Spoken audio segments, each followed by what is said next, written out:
Hey everyone, Steven here, and today I'm reviewing the Maono PD100U USB dynamic microphone.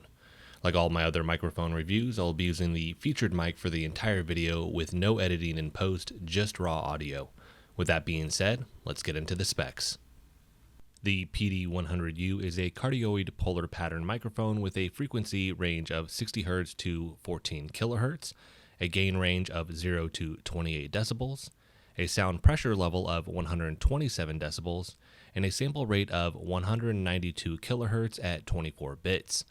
The plug type is USB-C, making this compatible with computers, phones, and tablets. The body is full metal, which helps shield electrical interference, and includes a desktop stand with a small height adapter, or you can mount this on a mic arm. On the mic, there is a gain knob and a small LED light that will illuminate green if the mic has power.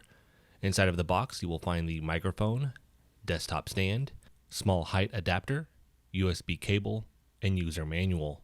And last here, the price is $54.99. Now, I usually break reviews down into the good, bad, and gray area sections, but this being a more simplistic microphone, I want to combine all of these together here. Overall, I think the sound here is pretty good, especially considering the price and the versatility that this offers. Now, it's not going to match high-end mics like a Shure SM7B, but I also can't use that with my phone or tablet. Now, there's some roundabout ways you could do that, but you would need audio interface, you need extra cables. It becomes a big ordeal to do that, where this is simply just taking the USB cable and then plugging it in to whatever you're going to record to.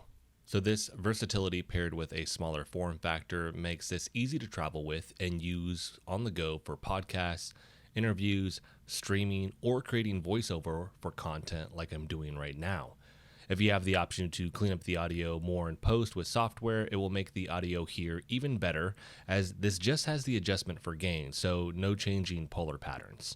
This also doesn't have a audio input, so you can't monitor unless you're doing it in a roundabout way through your PC or other device, and there's no mute button, which I wish this had both of those just personally. The stand here is small, which is nice, and the extension to make it taller is one I've been using. The downside, though, with that is the powder coating that they used. They actually ended up painting the threading on this, so it was extremely difficult to screw together, and now it's actually stuck. I actually couldn't get it all the way screwed down, but I don't want to use any tools because I'm worried it'll actually scratch up the metal. I personally wouldn't use this on the smaller height, so it doesn't bother me, but it still shouldn't be this difficult, and I really do just think it's because they powder coated the threading, which if you know this and you've bought this, you could actually just use a little bit of sandpaper and potentially just kind of rub that off, and then it should work fine. Mic stands in general always feel too short for me, and this is the same with the PD100U. For me, they need to be about 3 to 5 inches taller so I don't have to bolster it up on something. Otherwise, I'm just kind of rounding my back and hunching over so I can get close enough to this.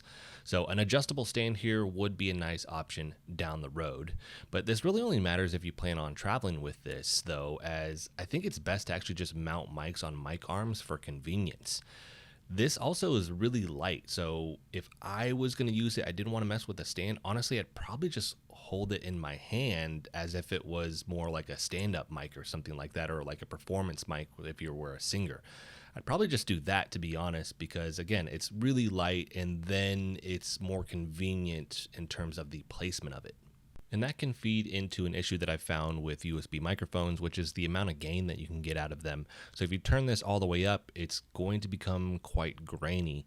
And so you do keep the gain down a little bit to accommodate that. And with this, I've had to do this for this video where I actually had to bump all the levels up a little bit just so I could hit a level where if you had it on max volume, it's not still quiet, right? You want this in a certain decibel range, and these microphones can struggle with that sometime. Now, this is with a PC. I'm using Adobe Premiere Pro.